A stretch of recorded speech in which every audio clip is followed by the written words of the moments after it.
Joining us now with a little more insight into what's been going on, particularly in our nation's capital, is our political analyst, Brian Sobel. And first of all, Brian, phone lines are down, communication is down. It's one of those situations where we have been unable to talk to our leaders, and they have been unable to talk to us. That's correct. We've placed calls, obviously, to members of Congress.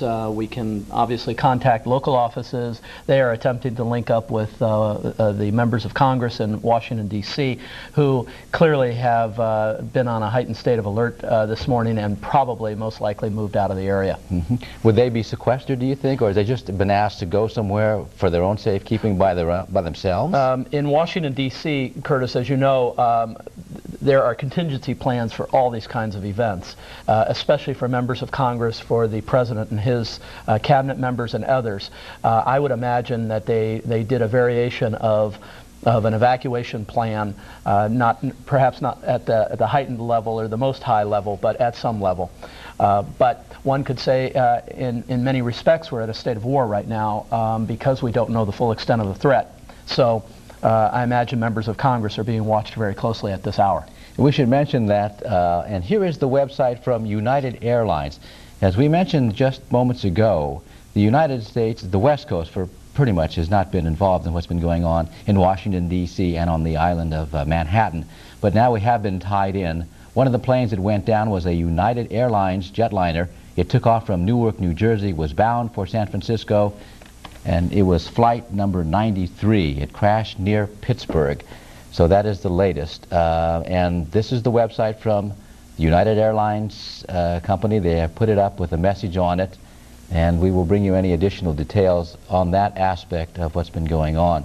To get back to what we were talking about, Brian, as I understand it, the Capitol was evacuated, but it was not, as I understand it, one of the buildings that suffered any damage to my knowledge. We have not heard any reports that the Capitol building itself has been touched. There are unconfirmed reports at this hour that the State Department may have been touched by a car bomb that was outside. Certainly the Pentagon, we have pictures of that. As we know, that's an enormous building, but it obviously sustained significant damage, at least in the area where it was hit. We are getting reports, of course, about Camp David. No photos yet of that, but obviously well coordinated. It comes on the anniversary of the Camp David Accords. One might make a connection there, but we cannot forget some other things. There have been terrorist attacks against properties of the United States. Let's not forget the USS Cole, which was hit by a terrorist attack, and others in recent years. And clearly, it's been brought to our nation's shores at this hour. I think we were talking about, too, is that maybe even 10 years ago or 5 years ago, the extent of damage, we would not have seen it in our living rooms as vividly as we are seeing it now. Because of the advent of technology, not only does this come into our living rooms, but it hits us directly. We were talking about cameramen who are running down the streets, and we could see their pictures. We see people like here on stretchers, and right. It affects us very closely, very emotionally. Well, you'll recall our reaction after the World Trade Center bombing of a few years ago, and that played for days and days in the national media, and it's heart-wrenching. It also, these pictures right here play into the hands of the terrorists, because they are accomplishing exactly what they are trying to do by making this a world event, an international event. They've accomplished their goal beyond measure. Today, Curtis. You brought up one thing that to this point I had not talked about and CNN had not mentioned, which was Camp David. We know obviously why they would perhaps target the Pentagon or perhaps target structures as prominent as the World Trade Center. But Camp David, the president, was in Florida at the time this took place. What do you know about Camp David, and were they trying to send a message of any kind? Well, the Camp David Accords were signed to Camp David, and if this is the connection on this anniversary of the signing of that, if this is the connection, then you would hit the place that where the signing ceremony occurred, and you would do it on the day that it was signed. But we don't know that at this point. You know, we've got Osama bin Laden, who was behind the Cole attack, who may have a hand in this. It may be something that's indigenous to the Middle East. We just don't know where this is coming from at this hour, and we're not getting any reports yet of anybody claiming credit for it. Brian Sobel rejoins us again. He is our political analyst, and as we've been mentioning, we've been trying to get a hold of some of our congressional leaders, but as you might imagine, the security back in the East Coast of the United States, particularly in the capital area, has been heightened, and we hope maybe eventually to perhaps talk to some of our local leaders who may be able to help us understand what went on.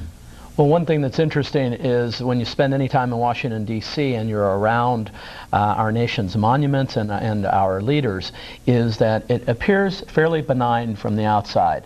But indeed, there are evacuation plans, there are briefings that go on with members of Congress, with cabinet members, with the president's staff, with families. And this goes on around the year on a periodic basis. And so while Washington, D.C. looks like a very open city, it can be locked down very, very quickly. It has a very significant air net system there to protect the nation's capital. And you know, you could have a decision, Curtis, where if you had a hijacked plane that was heading towards Washington, D.C., the nightmare scenario would be, do you scramble Air Force or some portion of the military to knock down a plane in that scenario?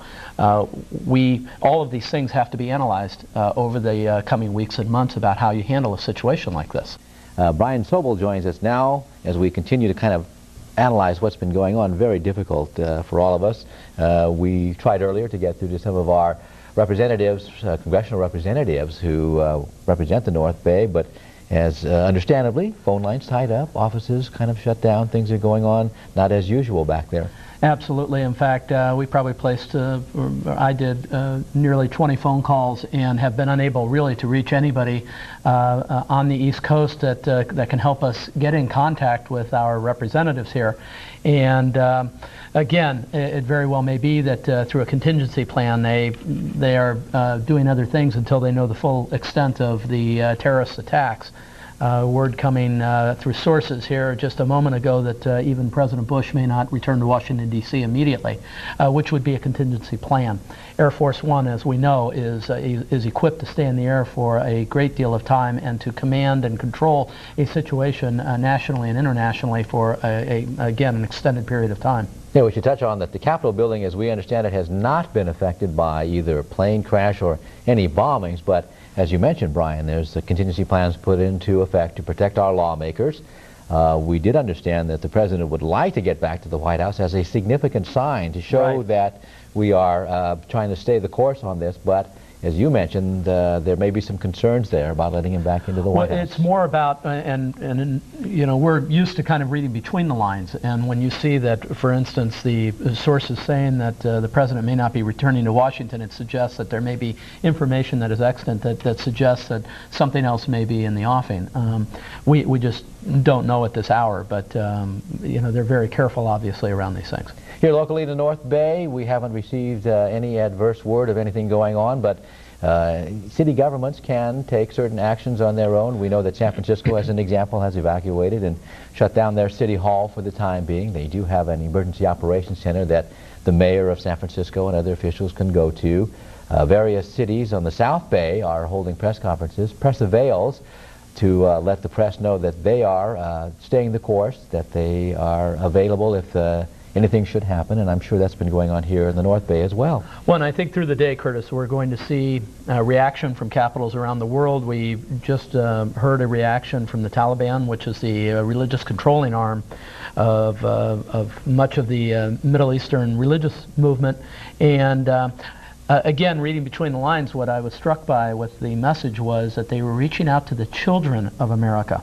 That's a subtle piece of wording, and we need to look at that. They were not saying that they were concerned about the government of America or the arms of the American government, but they were reaching out to the children of America. Those kinds of things will be analyzed through the day to pick up those subtleties, and Middle Eastern experts will obviously be weighing in on those kinds of statements as they come out through the day. Don't try and fly out today, and if you're expecting someone to fly in, that may not happen. All the planes that were in the air were asked to land at the nearest available airport. All the airports across the country have been shut down. LAX has been evacuated, or is currently being evacuated. And again, the tie that we have with all of this has been going on in Washington and on the island of Manhattan is United Flight number 93 left Newark, crashed in near Pittsburgh, Pennsylvania. It was due to arrive in San Francisco. It had 45 passengers on board. We have word coming in now that the Santa Rosa Plaza is also going to be closed today. They do not comment on security matters, according to a release they've issued, but for the safety of the shoppers and the employees, the Santa Rosa Plaza will not be available today. And I'm sure that you're going to have to kind of take things in stride, Brian, as you go That's around. right. You will come across a business that may have closed up, maybe just because they felt overwhelmed. That's correct. Well, as we heard from a stress expert earlier, this has resounding effect in families with children. People will just be immobilized today watching television, and will be for the next several days as the enormity of this situation really comes to full fruition. What has happened today has not happened in the history of this country. It exceeds anything we saw even with the bombing of Pearl Harbor. It's monstrous, and it's going to be something we're going to have to come to grips with as a country. Well, joining me now for some perspective on what we've seen today, the worst terrorist attack in U.S. history, is News Channel 50's political analyst, Brian Sobel. And Brian, I think we have this headline here that kind of sums up. We're going to see a lot of these around the country today. This is the extra from the Press Democrat, America Attacked. The kind of headlines you associate with Pearl Harbor. Absolutely. It's an incredibly sobering headline. Many have predicted a terrorist attack on a large scale, but I don't think anybody could have imagined what happened today, where 4 airliners are hijacked and flown purposely into buildings with only one not apparently hitting its target, because there may have been some struggle or something that kept it from going on.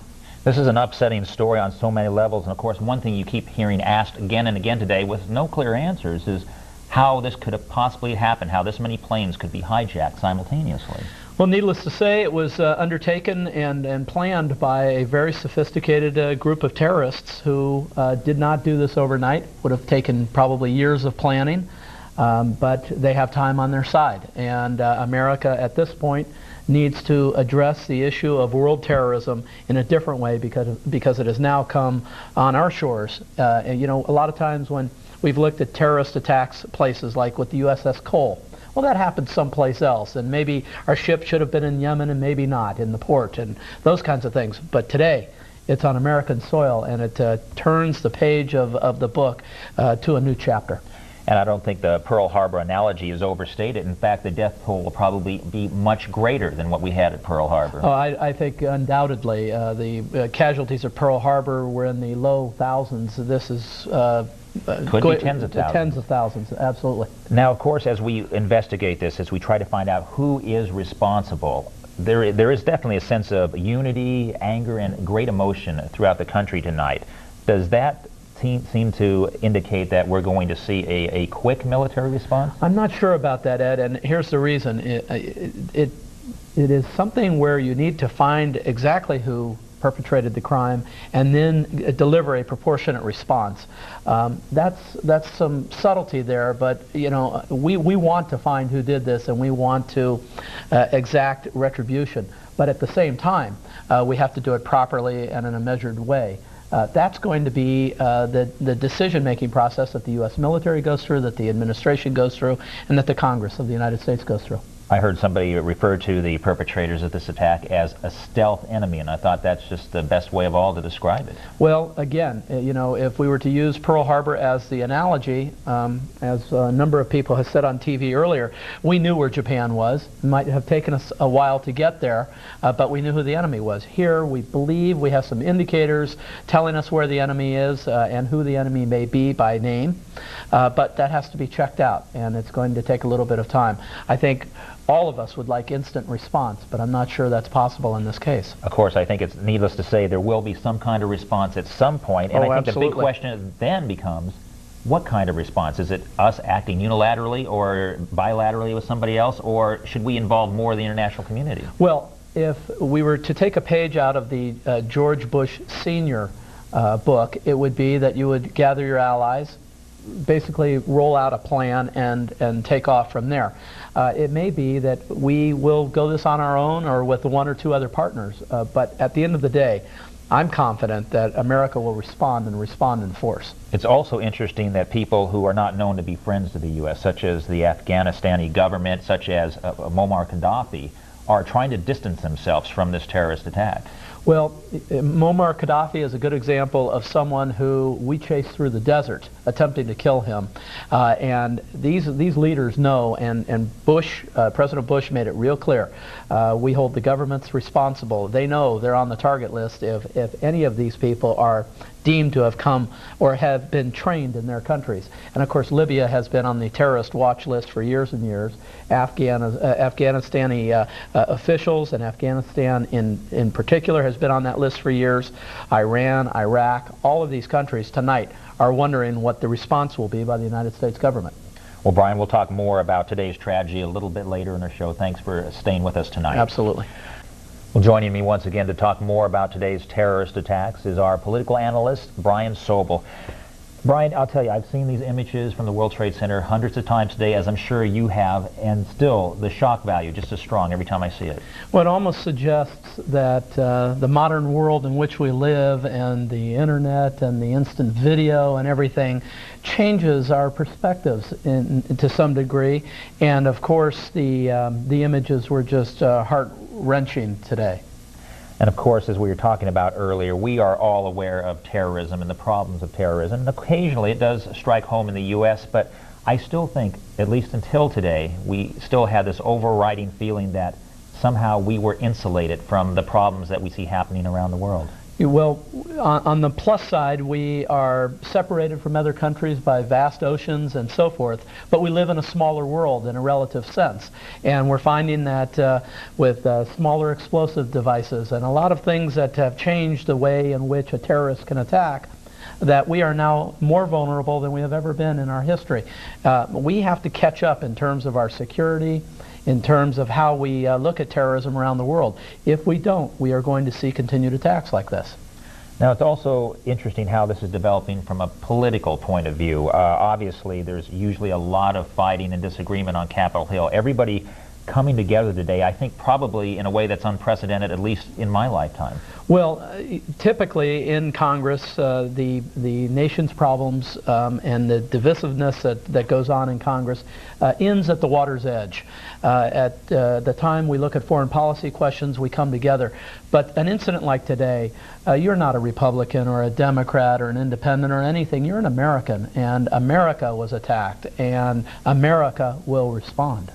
It also occurs to me, we've heard analysts talk about how every president has a big test in their administration, but this has got to be one of the most ultimate tests anybody could ever face. Well, I was talking with some people earlier today, and we were reflecting on the various tests that have been taken by each of the presidents, and this one, given how early it happened in this president's administration, the gravity, there may be no similar great test like this. And I don't care whether it's the test of young John F. Kennedy, the new president, or any of the others that we can look at in history.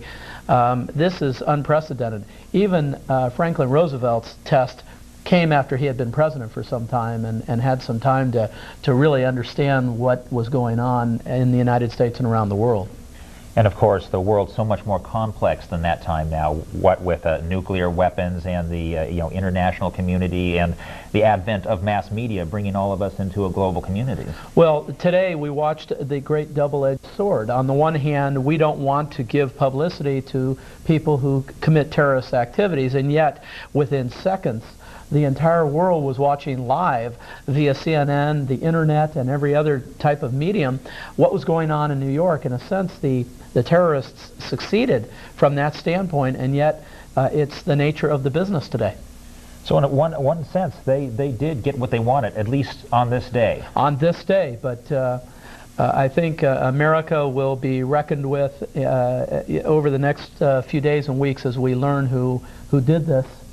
And at that point, we can judge the full extent of this. We're also seeing a lot of ordinary citizens, of course, feeling emotions that perhaps they've never felt, at least if you're a baby boomer, that you may not have felt in your lifetime. A sense of anger, a sense of patriotism that maybe has been latent for some time. Absolutely. I would think that the Gulf War stirred some of that in the population of the United States. But this is a little different in the sense that America was attacked. And to some extent, America is at war. The irony is we don't exactly know who we're at war with this evening. How do you see the UN fitting into whatever happens next? Obviously, they played a huge role in the Persian Gulf conflict. I'm not sure the UN's going to have a great role here, because already some of the statements coming out of the UN are counter to certainly how the American public is feeling, and that is caution, the world's a dangerous place, we need to talk our way through these problems. I don't think the American people are of a mind to talk through this particular problem right now. It certainly is hitting people on a whole different level. As you mentioned earlier, seeing our own shores being attacked in such a dramatic fashion.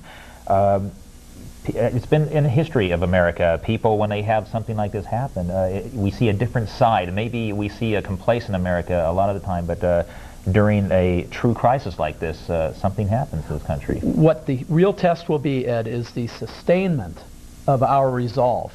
Because if we don't strike back in 2 days, 5 days, 3 weeks, 3 months, will the American people still support an overwhelming response when we find who did this and when we take a course of action? There's also the complication that whatever we do, it's unlikely that it's going to be a nice, clean, surgical type technique. Right. There are also going to be innocent civilians involved on the other side, possibly. How do we try to minimize that situation? Well, I think we look at the precision of the strikes that can be carried out by the military. We would go after purely military targets, it would be assumed. And but I think this situation requires a little bit more creativity this time. I think it requires going after an Osama bin Laden through his country of origin, and where he hangs, where he hangs his hat right now. And we will see how America and the president and the military force Afghanistan and other countries to come to heel on this issue. And it sounds maybe a bit like a cliche after a day-long amount of coverage, but we are heading into uncharted waters at this point, aren't we? We absolutely are, and we don't know that we've seen the last of it. One wonders whether all of the attacks were carried out, and whether there are others on the drawing boards over the next weeks and months. Well, Brian, thank you very much for joining us welcome. this evening and sharing your perspectives. Well, joining us now to help put all of this into perspective is Brian Sobel, our political analyst. And Brian, as I mentioned before, this is almost a day beyond comprehension. It's unprecedented in American history. We can think back to the War of 1812, to the Revolutionary War, to the Civil War, and other occurrences in our history, including the infamous Pearl Harbor, and find no parallel to what we have seen today. Brian, what are you left with? You all have been talking all day. You've obviously been keeping up with what's going on to the very latest all day. What are you left with everything we know now? What sticks in your mind currently? I think the enormity of it, the scope, the worldwide import of it. We have turned a page in a book in terms of terrorism and world politics, and we don't know what tomorrow will bring us, but it is surely going to be something that will be earth-shaking. Now, the list of people who are not necessarily friendly to the U.S., people who are denouncing this attack, continues to grow. We mentioned earlier the Afghanistan government. We mentioned Muammar Gaddafi. And then this evening, Hamas came out denouncing the attack. Is this surprising to hear all these people denounce? No, because I think that as we have watched all day long, so has the world. And I think that the world has seen, and these terrorist leaders and governments supporting these terrorist leaders have seen the righteous anger of the United States, and they're ducking for cover. And do not forget that the president made very clear in his speech that he holds the governments that harbor these people as responsible as the people themselves. That was a clear message, unequivocal. Is that something we should have expected, or did that surprise you a little to hear him say it that cut and dry? It didn't surprise me, but it was clearly the main focus of the speech. He was sending a message to the entire world that we're not only going after the terrorist, but we're going after the terrorist harboring government. Now, going way back before any of our times, I'm thinking about the Spanish-American War. We went to war over the explosion of a ship in a harbor. Right, the USS Maine. That's right. Something that was never ever verified that it was caused by Spain. We basically jumped the gun in that situation. Is there a danger with emotions running as high as they are today that we could do something similar? Yes, and I think it's important that we keep our anger in check long enough to make sure that those that we go after are the guilty parties. At that point, then the word should go out that America is coming after you and we're bringing hell with us. Something President Bush also said tonight is that the attempt was to create chaos in the U.S., something that was not accomplished, and he would not have be accomplished. Mentioned federal offices will be open tomorrow in Washington even. Do you think that was important to at least even tell maybe even the U.S. people, we will move forward, it won't be Absolutely. easy? Absolutely, and we had on earlier Congressman Mike Thompson, who reiterated that very point, that the government goes on. The House of Representatives will convene tomorrow at high noon, and so the government keeps moving. And I think the idea of President Bush coming back and delivering his talk tonight from the White House was very symbolic. It said, hey, I am here, and things move ahead. And speaking of Congress, we saw, of course, earlier this evening that bipartisan rally that ended with all the elected representatives singing God Bless America. In this cynical age, you would think that something like that couldn't happen, but that was actually a very powerful, moving moment. It was remarkable, and it's something that I haven't seen in many, many years, a couple of decades of covering politics. I've never seen such a show. We saw a little of that around the Gulf War, that coming together. But this really had a uniqueness to it. I think it embodied what people in America are feeling right now, which is a need to come together. Does it also reiterate, as if we needed it, the very grave nature, the severity of this, the fact that there was no back and forth talk about anything? No, and as somebody pointed out to me earlier from New York, and talking with somebody in New York, they said the problem with dealing with terrorists like this is that they don't want anything from us. There was no ransom demand. There is nothing other than an ideological difference that is so profound that somebody is willing to give up their lives to make a point. That's foreign to our nature, and as Americans, and we're going to have to learn how to wrestle with that, and to then build on that to block these things in the future. I think that difference could make it very difficult, as you touched upon, in the years ahead to resolve the whole issue of terrorism, that we have such a hard time understanding the mindset. Well, we have never in our history been a country that fully understands cultural empathy. That is to say that we travel broadly and so forth, but one of the things perhaps we could be criticized for is not learning enough about other countries and other places. And you know, that's not necessarily this country's fault. We're very isolated. We have two vast oceans between us and other continents and so forth. And but at the same time, we don't understand enough about these cultures that produce people that would willingly give up their lives to make a point like this. It's so unbelievable to us. A lot of talking is going to be going on over the next several days about this, and years to come.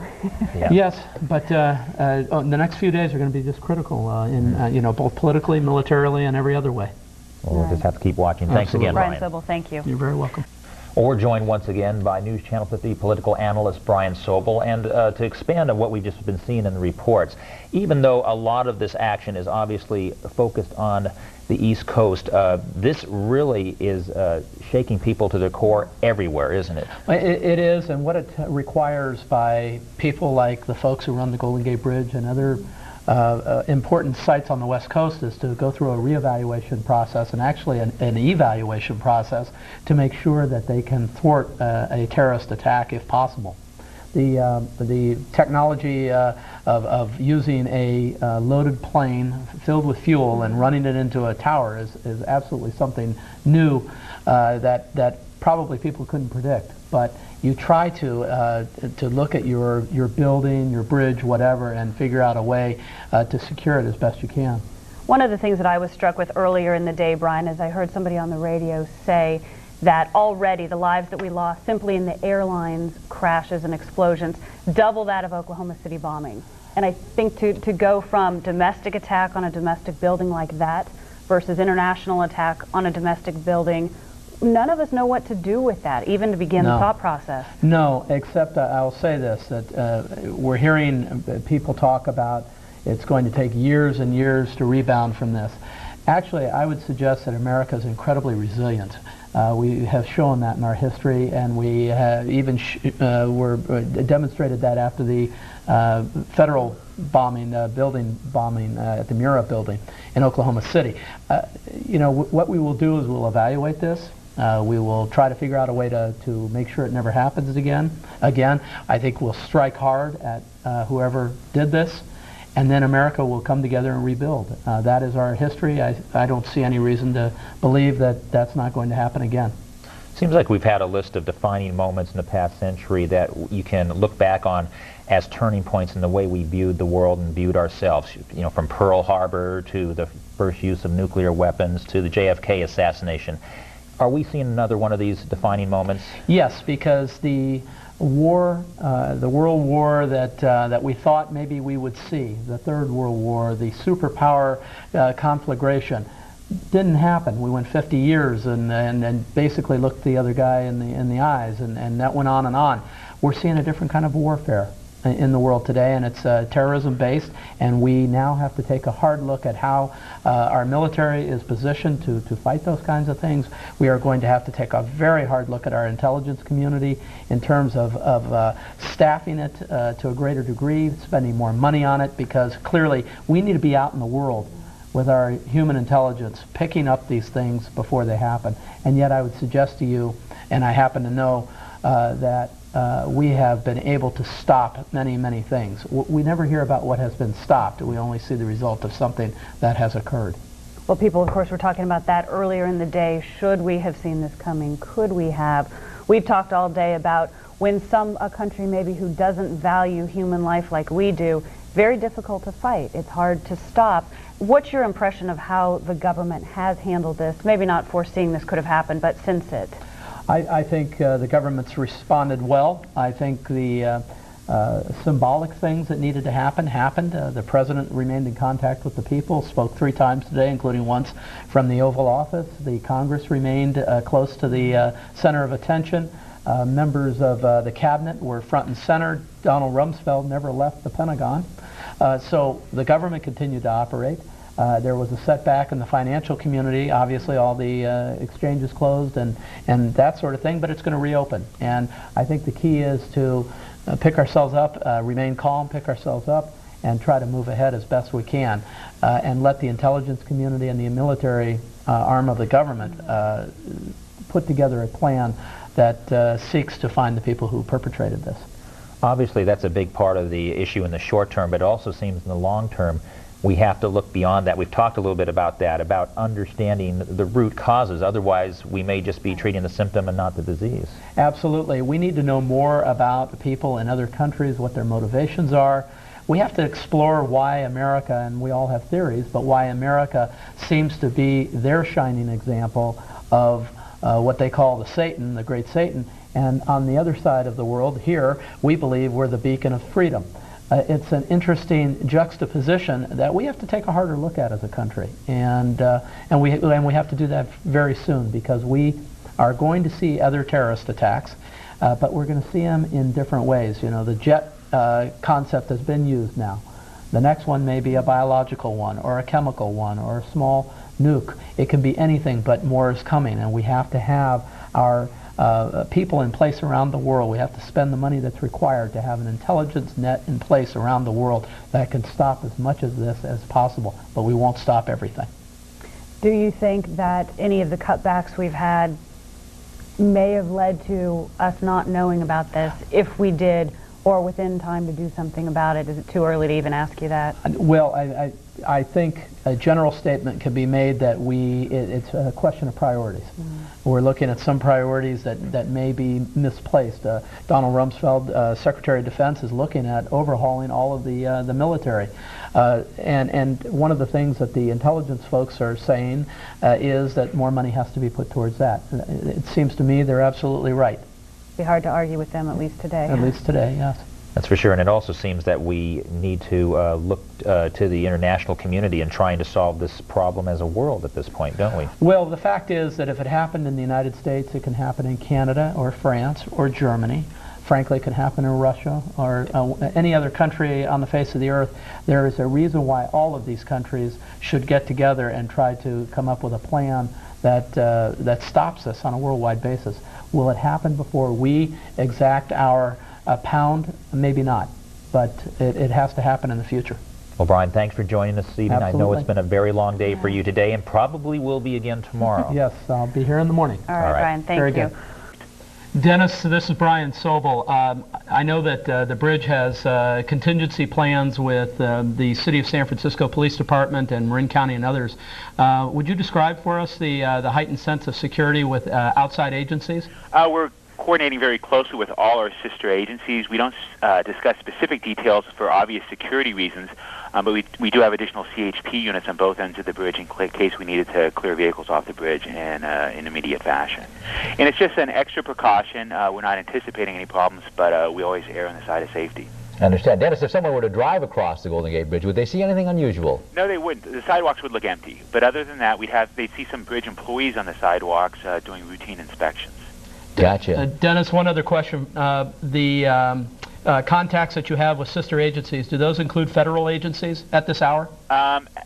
We don't want to discuss too many details of who we're coordinating with, but mostly it's local, regional, and state agencies at this time. Okay, thank you. All right, Dennis Mulligan, Chief Engineer for the Golden Gate Bridge. We also should mention that the Bay Bridge has taken certain contingency plans, and again, two major routes out of San Francisco, should anything happen, of course, would be over the spans, and that's why the bridges are on alert and taking certain precautions, but certainly do not want to show you any alarming scenes, and therefore traffic apparently moving across both spans as well. But it's important, Curtis, for the viewers to know that the bridges and these other landmark locations on the West Coast, again, like on the East Coast, have contingency plans in place for these kinds of events. And obviously the bridge engineer was not interested in talking in specifics, but I can assure you that they are in contact with the necessary authorities. We should mention that certain city government agencies throughout the Bay Area have decided to take various routes on what to do and how to react. Some city agencies have been shut down. San Francisco City Hall, as I understand, has been closed down. And in some other jurisdictions, they are holding press avails to let the media know that they are aware of what's been going on, and that they can, if need be, take certain precautions or measures. But the overall tenor, I understand, is to try and to let everybody know not to panic. That's the thing. That there are people in control. The old Alexander Haig, somebody's there and someone's going to do something should it be warranted. Well, with public agencies and others, it's a practiced scenario, especially as you go further up the line, say at the federal level. These things have been discussed, they have been planned out. Phone calls are already programmed into the phones, phone numbers, that is to say, so they're ready for these kinds of events. The problem with a terrorist attack like this is how do you begin to plan for, as an example, the hijacking of airplanes and those crashing into buildings? You can't begin to plan for that kind of contingency. You might plan a ground scenario, and of course all of the federal buildings have taken great measures in the last few years to keep traffic away from the fronts of the buildings and so forth. But how do you prevent a plane attack?